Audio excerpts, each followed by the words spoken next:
வணக்கம் மக்களே!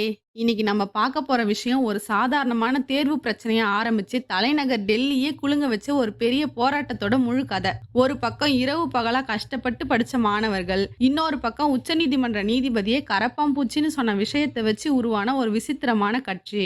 நடுவுல லடாக் கல்வி ஆர்வலர் சோனம் வாங்சு சுற்றியுள்ள சர்ச்சைகள், டெல்லி தடியடி சம்பவத்துல உச்சநீதிமன்றம் எடுத்த அதிரடி முடிவு, சினிமா பிரபலங்கள் மற்றும் பிரகாஷ் ராஜ் கொடுத்த ஆதரவு, அப்புறம் இந்த போராட்டத்துக்கு பின்னாடி ஏதோ வெளியாட்களோட தூண்டுதல் இருக்குன்னு சொல்ற குற்றச்சாட்டுகள், கடைசியா அரசு கொடுத்த வாக்குறுதிகள் வரைக்கும் கோர்வையா முழுசா ஒரு பார்வைய பார்த்துருவோம்.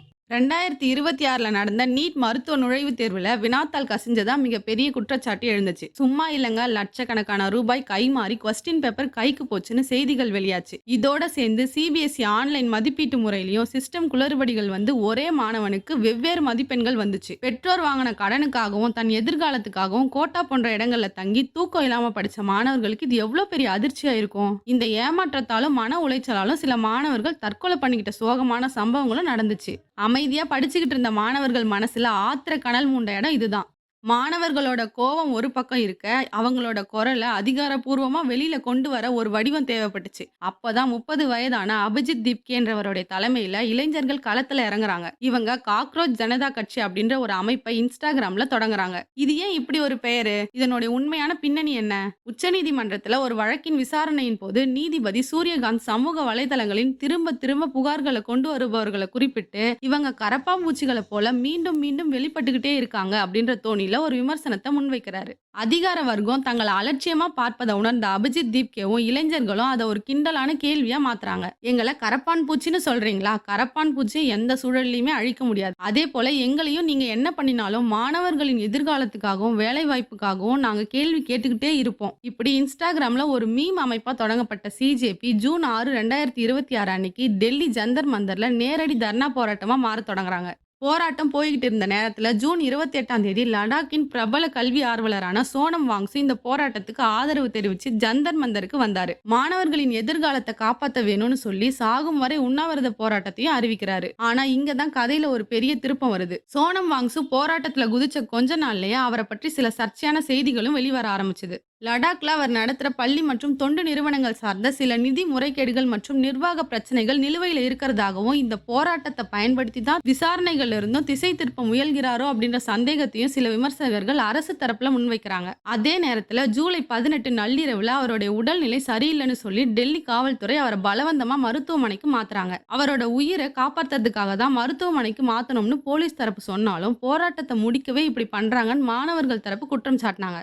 இந்த போராட்டம் டெல்லியில மட்டும் நிக்காம நாடு முழுக்க பெரிய அலைய உருவாக்குச்சு. குறிப்பா தமிழ்நாட்டுல இருந்து சினிமா பிரபலங்கள் பலரும் இந்த போராட்டத்துக்கு ஆதரவா குரல் கொடுக்க ஆரம்பிச்சாங்க. பிரபல நடிகர் பிரகாஷ் ராஜ் மாணவர்களின் குரலை அதிகார வர்க்கம் ஒடுக்க நினைப்பது ஜனநாயகத்துக்கு நல்லது அல்ல, அவர்களின் நியாயமான கோரிக்கைகளுக்கு அரசு செவிசாய்க்க வேண்டும்னு சொல்லி பகிரங்கமா ஆதரவு தெரிவிச்சாரு. அவரோட சேர்ந்து தமிழ்நாட்டை சேர்ந்த சில முக்கிய திரைப்பட இயக்குனர்களும் திரைத்துறை சார்ந்த பிரபலங்களும் சமூக வலைதளங்கள்ல மாணவர்களின் போராட்டத்துக்கு ஆதரவா கருத்துக்களை பதிவிட்டு கல்வித்துறையில நடக்கிற இந்த முறைகேடுகளுக்கு உடனடியா ஒரு முற்றுப்புள்ளி வைக்கப்பட வேண்டும்னு குரல் கொடுத்தாங்க. இது போராட்டத்தை இன்னும் பல மாநிலங்களுக்கு கொண்டு போய் சேர்க்கிறதுக்கு ஒரு முக்கிய காரணியா அமைஞ்சது. ஜூலை 20ஆம் தேதி சலோ சஞ்சாத் அப்படின்னு ஒண்ணு நடக்குது. 50,000க்கு மேற்பட்ட இளைஞர்கள் டெல்லியில திரள்றாங்க. பேரணியா போய்கிட்டு இருக்கும்போது திடீர்னு கலவரம் வெடிக்குது. போலீஸ் தடுப்புகளை உடைக்க முயற்சி, கண்ணீர் புகைக்குண்டு வீச்சு, லத்தி சார்ஜ்னு அந்த இடமே போர்க்களமா மாறுது.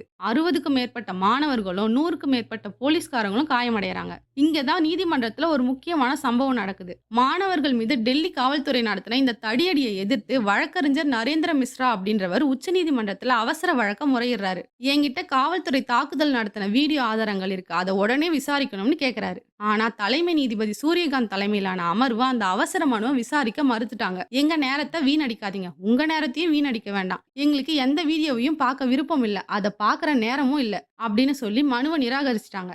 இந்த தடியடி மற்றும் நீதிமன்ற மறுப்புக்கு பிறகு இரு தரப்பிலையும் பெரிய விவாதங்கள் எழும்புச்சு. அரசு மற்றும் உளவுத்துறை தரப்புல இருந்து வைக்கப்பட்ட குற்றச்சாட்டுகள் என்னென்னு பார்க்கலாம். மாணவர்களின் நியாயமான உணர்ச்சிகளை பயன்படுத்தி போராட்டத்தை வன்முறையாக்க சில வெளி சக்திகள், சமூக விரோதிகள் ஊடுருவிருக்கிறார்கள். நாடாளுமன்ற கூட்டத்தொடர் நடக்கும் நேரத்துல சட்டம் ஒழுங்கை சீர்குலைக்கிறதுக்கான எதிர்க்கட்சிகள் சில வெளி அமைப்புகளோட பின்னணியில இருந்து தூண்டுதல் நடத்தி வர்றாங்கன்னு சொல்றாங்க. ஆனால் மாணவர்கள் தரப்போ நாங்க அமைதியா தான் பேரணி சென்றோம். காவல்துறையினுடைய அத்துமீறல் தான் கலவரத்துக்கு காரணம். எங்கள் பின்னால் எந்த அரசியல் சக்தியும் இல்லைன்னு மறுக்கிறாங்க. இப்போ கதையோட மிக முக்கியமான கிளைமேக்ஸ் பகுதிக்கு வருவோம். 26 நாட்களாக உண்ணாவிரதம் இருந்த சோனம் வாங்சு, மத்திய அமைச்சர் ஜே.பி. நட்டா மற்றும் அரசு பிரதிநிதிகள் கொடுத்த உறுதியான வாக்குறுதிகளை அடுத்து தனது உண்ணாவிரதத்தை பழச்சாறு குடிச்சு முடிச்சிருக்காரு. அரசு கொடுத்த சில முக்கியமான வாக்குறுதிகள் என்னென்னு பார்க்கலாம். ஜந்தர் மந்தர்ல அமைதியா போராடிய மாணவர்கள் மற்றும் ஜூலை 20 பேரணியில கலந்து கொண்ட மாணவர்கள் மீது எந்த வழக்கு பதிவும் செய்யப்படாது. வினாத்தாள் கசிவு மற்றும் தேர்வு சீர்திருத்தங்கள் பற்றி நாடாளுமன்றத்தில் ஆளும் கட்சி மற்றும் எதிர்க்கட்சி எம்பிக்களோட விவாதம் விரிவா நடத்தப்படும். நீட் வினாத்தாள் கசிவால உயிரிழந்த 20 மாணவர்களின் குடும்பத்துக்கும் உரிய இழப்பீடு மற்றும் நிவாரணம் வழங்க அரசு பரிசீலிக்கும். இந்த வாக்குறுதிகளை ஏற்றுக்கொண்ட சோனம் வாங்சு, மாணவர்கள் தங்களோட நியாயமான உரிமைக்காக போராடுறது சரிதான், ஆனா வன்முறையா நடக்கக்கூடாது. போராட்டத்துக்குள்ள சமூக விரோதிகள் ஊடுருவ நம்ம இடம் கொடுக்க கூடாதுன்னு போராடுற மாணவர்கள் கிட்ட அமைதி காக்க வேண்டும்னு வேண்டுகோள் விடுக்கிறாரு. ஆனா இதோட கதை முடியலங்க. இதை விட மிகப்பெரிய ஒரு விஷயம் நடந்துடுச்சு. மாணவர்களின் தொடர் போராட்டம் மற்றும் நாடு முழுவதும் எழுந்த எதிர்ப்பு அடுத்து வினாத்தாள் கசிவு விவகாரத்துல பொறுப்பேற்று மத்திய கல்வி அமைச்சர் தர்மேந்திர பிரதான் தனது பதவியை அதிரடியா ராஜினாமா செஞ்சிருக்காரு. கல்வி அமைச்சரின் இந்த ராஜினாமாவை தொடர்ந்து ஜந்தர் மந்தர்ல நடந்து வந்த போராட்டத்தை சிஜேபி அமைப்பும் அதிகாரப்பூர்வமா திரும்ப பெற்று கலைந்து சென்றிருக்காங்க. மக்களே, ஒரு சாதாரணமான இன்ஸ்டாகிராம் பக்கமா ஆரம்பிச்சு டெல்லியையே குலுங்க வச்சு கடைசியில ஒரு மத்திய அமைச்சரையே ராஜினாமா செய்ய வச்சிருக்கு இந்த மாணவர்களுடைய போராட்டம். ஒரு பக்கம் கஷ்டப்பட்டு படிச்ச லட்சக்கணக்கான மாணவர்களுடைய எதிர்காலம், தேர்வு முறை சீர்கேடுகளுக்கு எதிராக போராட்டம் நியாயமானதுங்கிறது தான் இந்த முடிவு நிரூபிச்சிருக்கு. மறுபக்கம் போராட்டத்துக்குள்ள வெளிநபர்கள் ஊடுருவுவது, சட்டம் ஒழுங்கு பிரச்சனைகள், நீதிமன்றங்களோட தலையீடுன்னு அரசாங்க தரப்புல இருந்து கவலைகளுக்கு சிந்திக்க வேண்டிய விஷயங்கள் தான். என்னதான் கல்வி அமைச்சர் ராஜினாமா செஞ்சு போராட்டம் முடிவுக்கு வந்திருந்தாலும் அரசு கொடுத்திருக்கிற வாக்குறுதிகள் நாடாளுமன்றத்துல சட்டமாகவும் உண்மையிலேயே நீட் போன்ற தேர்வுகள்ல மிகப்பெரிய சீர்திருத்தமாகவும் மாறுதாங்கிறதுல தான் இந்த போராட்டத்தோட முழுமையான வெற்றியே இருக்கு. இந்த வரலாற்று சிறப்பு மிக்க முடிவை பற்றி நீங்க என்ன நினைக்கிறீங்க? உங்களோட கருத்துக்களை மறக்காம கமெண்ட்ல சொல்லுங்க மக்களே. அடுத்த வீடியோல சந்திப்போம். நன்றி மக்களே.